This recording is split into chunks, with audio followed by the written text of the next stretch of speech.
it is time to paint some handrails. Okay, so how I'm going to paint these handrails. First, I'm going to show you one. Here is a Walther's GP9. And I painted the handrails. My color for these handrails is red with white ends. And that's one that's done. Okay. Here's that GP20 again. It's partially done. Mostly done. I could leave it, but we're going to go ahead and give it another coat.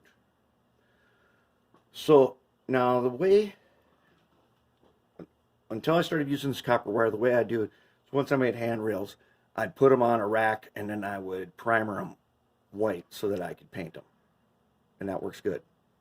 Which brings me, one other thing I forgot to tell you. Did you notice when I made these, I did not use any glue at all. Nothing is glued here. It is all just friction fit. And you saw where these stanchions could move side to side, like if I didn't hold them in place, they'd flip around. So these holes are pretty loose. Should I ever need to, I can just take these off and put them back on. And they're not even in there that tight. They're held in here by their tension. That's kind of a bonus feature to this because I might need to get in here. It doesn't have a decoder in it. And it's got a new 24-volt motor, which means it probably is going to get a decoder. So these handrails all come off. No problem. And on this one in particular, to get the shell off, you need to basically take at least both of the side rails on both sides off so the shell can come off. That's kind of a bonus of friction fit. So how are we going to do this? What I have here is a white Taclon 1/4-inch chisel brush. Now these brushes, white Taclon is the brush of choice for using the kind of paint that I'm going to use. I got them at Michael's. There was a $10 package of like 20 brushes for $10, and I had a 20% off coupon, and I got tons of brushes. Great deal, and these are excellent brushes. So what I'm going to be using is Contrast Blood Angels Red, and as I've said before with the contrast paint, you do not need to put it on a wet palette. Pool noodle. These pots, as they call them, they're not jars or bottles, they're pots. They will spill. It will spill. Pretty much every time you open it, you got a 50-50 chance of spilling the whole thing. Pool noodle prevents that from happening. So that's a good idea. If you got a pool noodle, just slice off some slices like this and put your pots in them. Okay, then this here, 91% alcohol. This one here, distilled water. You do not have to use distilled water. I do just because I have a jug of it behind me, and then I can fill this up whenever I need to from that. Paper towel folded into quarters. And I use that, wipe off my brush. The alcohol is a very strong cleaner against this acrylic paint. So that's why I always have that there. So now, what method are we going to use to paint these? They are not primered. They have been cleaned with acetone. I got all of the paste flux off of here. A long time ago, when I learned how to repaint Hot Wheels cars, I was introduced to a new technique of priming called tack coating. Hot Wheels cars use Spectraflame paint. you do not primer before you put Spectraflame on there. You polish the metal so it's super shiny, and then you do what's called a tack coat, where you mist it, and then you let it harden up. Then that mist all over your car, that is the primer, which then allows you to go ahead on and do your couple of coats with your airbrush, and you're good to go. The same thing works on this copper. So let's go ahead, and this GP20 has one coat of paint that I just brushed on with this brush. That is my tack coat. I can leave it the way it is. To me, it doesn't look that bad. This is definitely not a contest piece. This is just an everyday runner. And the handrails are, to me, they're just fine to put it into service. But I want to show you. One coat is a tack coat. And with this Citadel paint, this paint, especially if you put it in front of a big fan on low for a few minutes, totally dries. This stuff dries really fast. Now, somewhere over here, I've got, this is called Corn Red Base. The base paints you put on a wet palette. There's a paste in here. You put it on a wet palette and brush from that. So if you're using bases, make sure you learn how to construct a wet palette. And I've got some videos on that in the Boxcar Clinic playlist on making the wet palette and using the regular red. But I am not tired of contrast paint at all yet. I love it. It's going to be a long time before I airbrush a locomotive again. Okay, so I'm going to open it, set it just like that. Now, when you shake it up, you get paint in this little thing here, and you can paint from this little, it looks like a scooper, and you can paint from it. So I'm going to get a little paint here, a little bit on the edge of my brush, and I'm just going to go ahead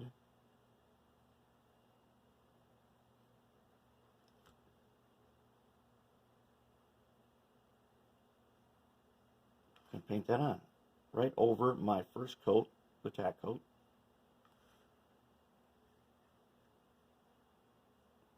So if you were doing this, we're going to do one on the GP18. I'll show you. Which I should be doing that one first, because we want this one to dry so we can come around for coat 2. All right, let's go on the raw copper. It will look transparent and see-through. It'll look super shiny and metallic. I don't have to be 100% accurate on this either. In fact, this whole thing here was supposed to get a bit of this red on it, so it matches his mates.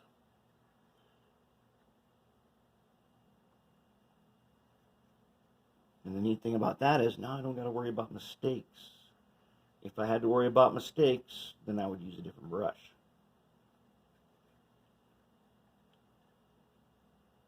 And we're going to use that brush to do the white.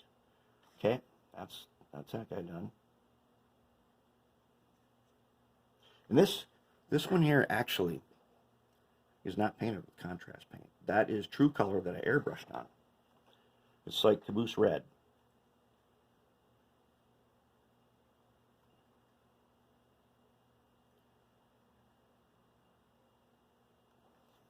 Okay.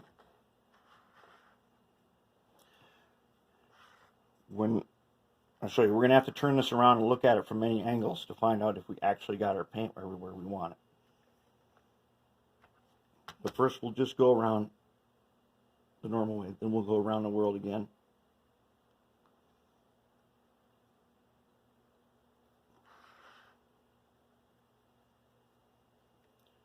And I forgot to do the deck on this one, so we'll just get in there. And this contrast paint, because of its special contrasting effect, and because that I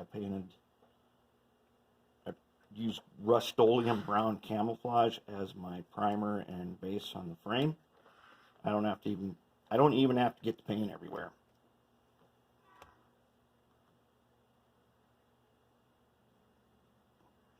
When we get to the white detailing, you'll see how we do it where, because some of you are going to be dealing with a different color than, your handrails will be a different color than your locomotive. And you'll need more accuracy because you won't want a bunch of paint. Like, I'm slopping it everywhere. And that's okay on this one. It was meant to be that way. But if you're doing one where you don't want a bunch of slop all over, we're going to use a different brush. And we are going to do that because we're going to do some white safety stripes. But my goal right now is just to get, okay, now I've used up everything on there. I'm going to dip down in the pot.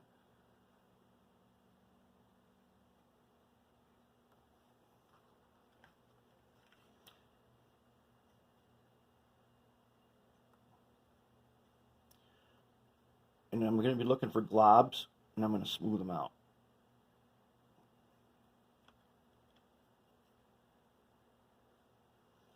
So I see a glob right there.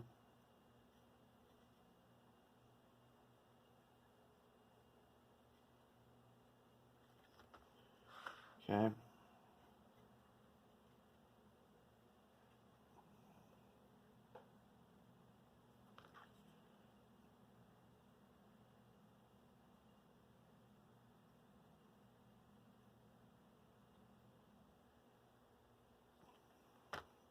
Okay, now let's look around. It appears we did not miss anything. So now, let's check the tops. So we're going to look straight down on the tops. And we're going to go ahead and hit all the tops.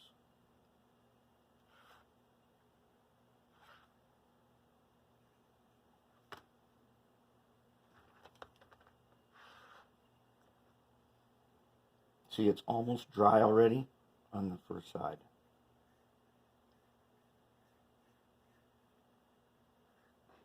Okay, check for globs.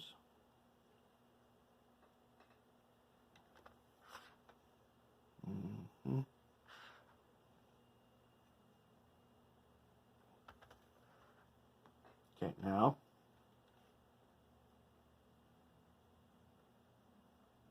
check stanchions.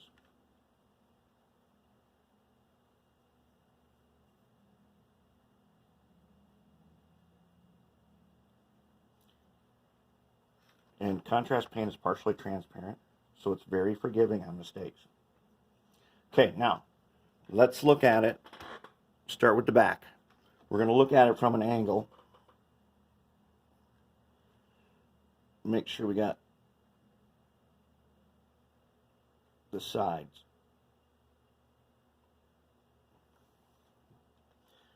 We're going to look at it in this back way. See if we can get a little bit on the inside. Now here's the thing. Okay, we're going to check it from this angle. When you're doing this where your handrails are a totally different color, it can be tricky to get down on the back side of these stanchions. You do not have to be 100% accurate on the insides of them, because if there's no way you can look at it from any angle, no one else can either. So like the back side of these stanchions, I'm not going to worry about it, because if I look down the side and I see that I've covered it nicely,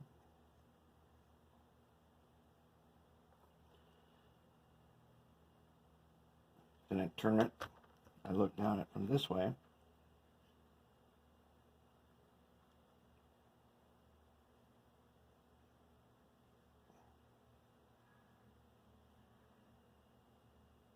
then there's no way that I can see the back side of them. So I'm not going to try to paint the back side.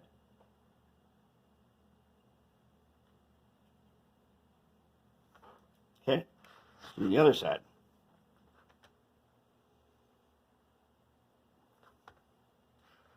All right, let's check this front one.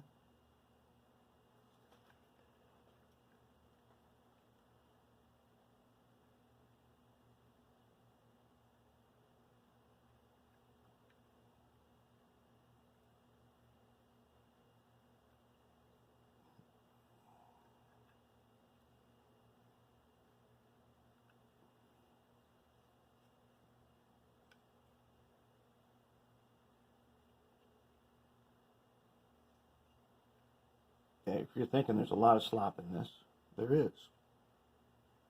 However, hang on. I'll show you what we're going to do where you can't have slop.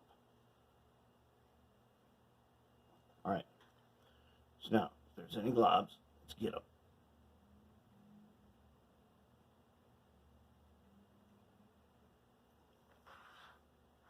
Did we make it? I see nothing top down. Looking down one side, looking down the other side. Front, both sides, back.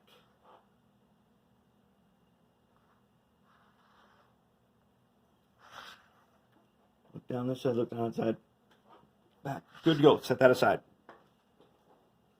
When that sets up, it'll be like this. So now I'm going to do coat 2 on this one.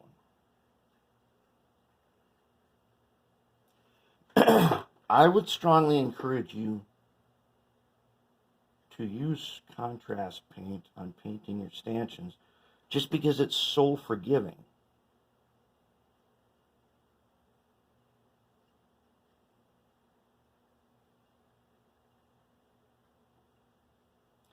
It is way more forgiving than when we paint this white using the Model Master paint. Model Master paint is just too thick to forgive mistakes like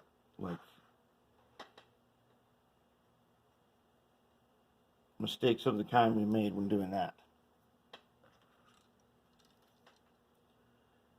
This paint is so nice and smooth, and the reason it's smooth is it's new paint. Not new as in I just got it at the store, new as in it's only been out for 1 year. And its pigments are, evidently they are an order of magnitude finer than the finest paint that anyone had produced before. An order of magnitude. That is like to say the pigments in the Model Master, which has been around for a while, it's like comparing a bowling ball to a marble.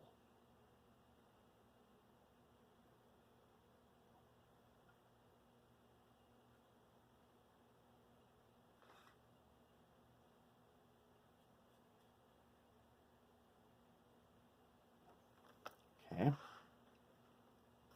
Looking good. How are we looking over here? Still looking good.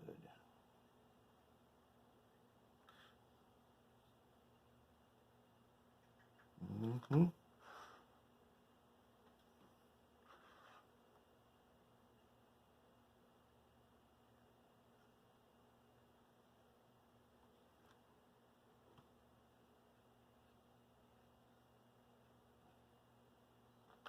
Okay, now that is a second coat. And that's it. Let's take a look.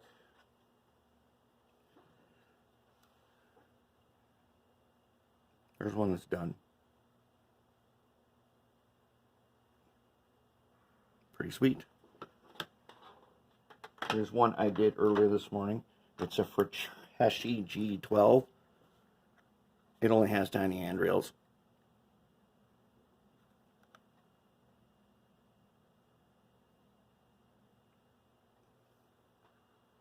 And it does have 2 coats on it. The neat thing about it is because of the contrasting, the handrail itself, it has character to it. If you were going to make it look factory new, you would not use contrast paint. So for the red, you would use a base paint. And you'd scoop a little bit, you'd put it onto your wet palette, you'd paint off the wet palette, and this would give you a factory new look. All right, let us, we gotta find something white to paint here. No, we need to do, and I didn't do a second coat on this one yet. Let's see here.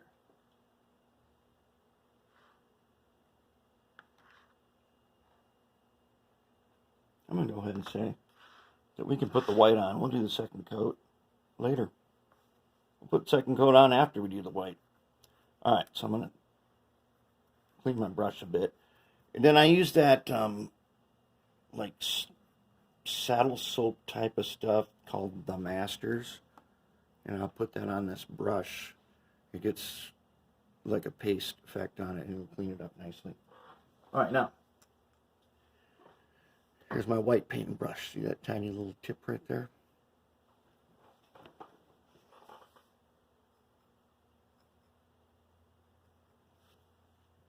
I'm going to go ahead and I'm going to use this white primer Model Master. This stuff is quite thick, which means it won't drip or run, which is a good property that we like for doing this kind of thing. So now, for precision work, I'm going to go ahead, get a little bit of that on there. Let's see, how far are we going? We're going to go right here.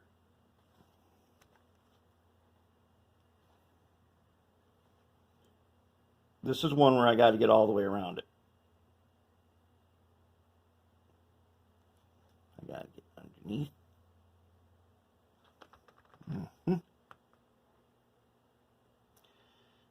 And then I got to get behind it,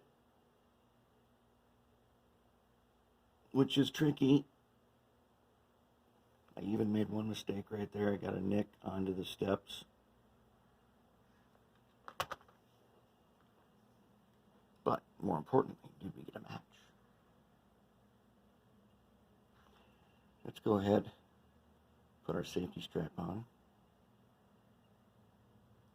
That's why you like paints that do not drip. Camouflage that guy.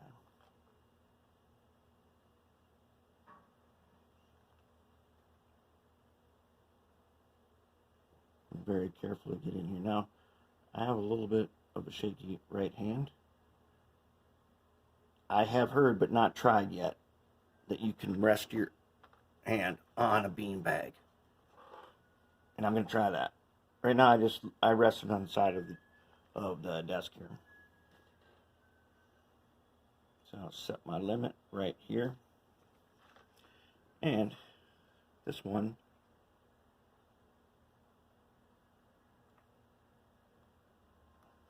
there, I just bent it forward.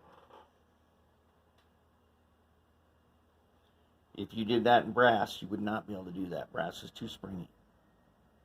I was looking at an old video that I've got on there of making handrails for a U36B, and I'm like, oh crap, that was hard work using the old brass method.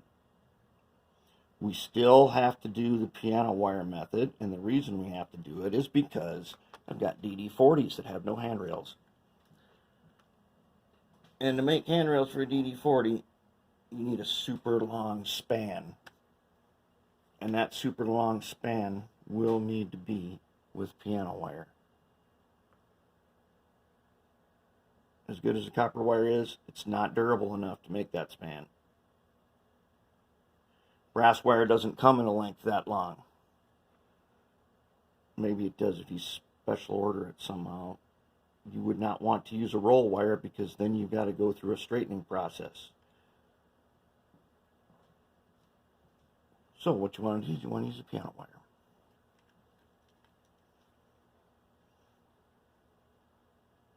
You should have piano wire on hand anyways, just because it's so cheap. And that wire has tons of uses. You can use piano wire as a tiny drill bit that is less susceptible to breaking. Basically, as a drill bit, when you use piano wire, you need to go slow because it will melt plastic. And it won't break, it'll just bend. See how fast this is going?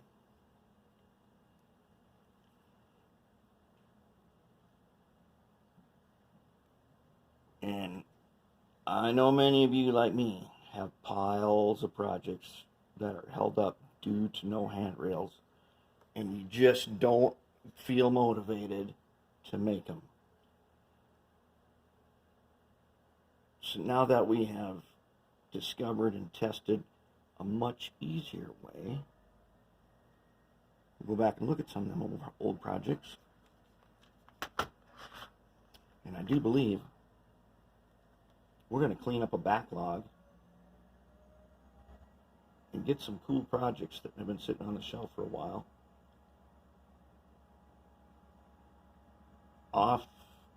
out of storage and into operation.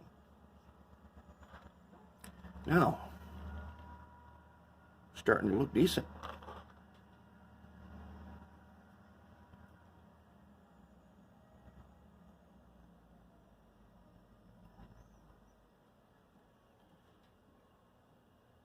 This Model Master has the, I found that you want to use the white primer and not just the plain white when you're doing this, because the primer sticks better. The white becomes transparent and takes a bunch of coats, and then it gets super thick, and it doesn't lend itself to this. But this white primer, oofta, good stuff.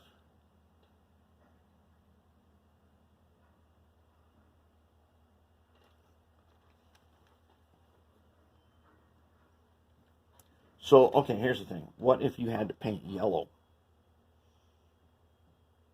The way I would approach that is I would paint the white primer on first. If the whole handrail had to be yellow, I would probably, if this whole handrail had to be, if it was factory new and had to be yellow, and I was going to use one of these bases, or say a Model Master paint, I would probably take the handrails off and I would probably spray them with automotive primer first.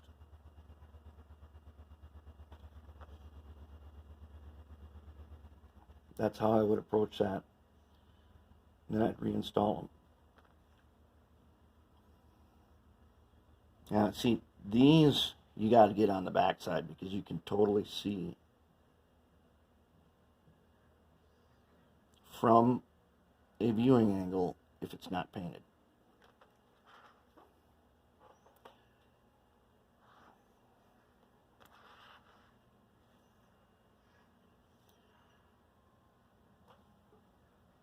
Oh, you can't even see what I'm doing, can you? I'm getting in the way. I'm still getting in the way. All right. If I go like this, can you see if I do this? Nope. What if I raise the camera up? Now can you see if I do this? I think so.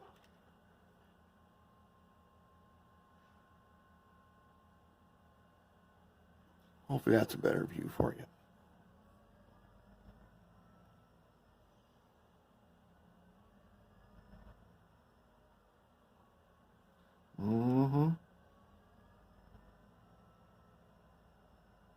Using my scientific methods, I have determined that this paint does work. Hit them steps now.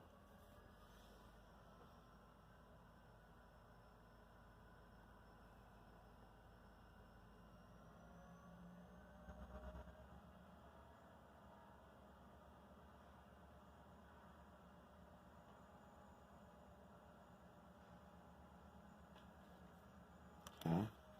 I see we need some steps over here. Let's hit these steps. Need our safety stripe.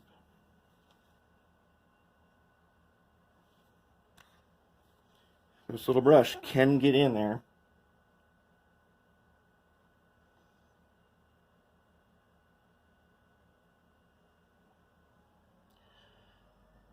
Getting control of these little brushes is better than a paint marker, I think. Now, I use paint markers for a lot of stuff. I see this one needs touch up. multiple places. And as I say, when you're doing stuff like this, try to do 3 at a time and go around the world a few times. Just keep rotating them in and out, and you'll keep catching more and more mistakes. You'll get better and better at it. Each time you go around, you'll be slightly better at your step. And that repetition greatly improves your skills.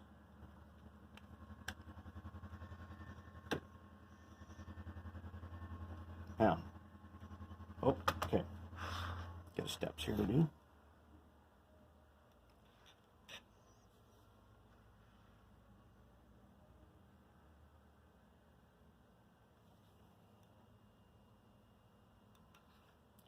This stuff stays in place nicely.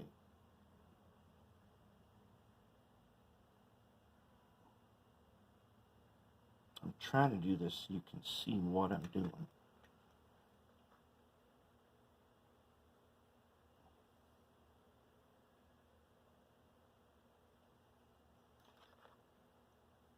And if you really want to get good at this, you need to watch some guys that are fine scalers. Watch guys making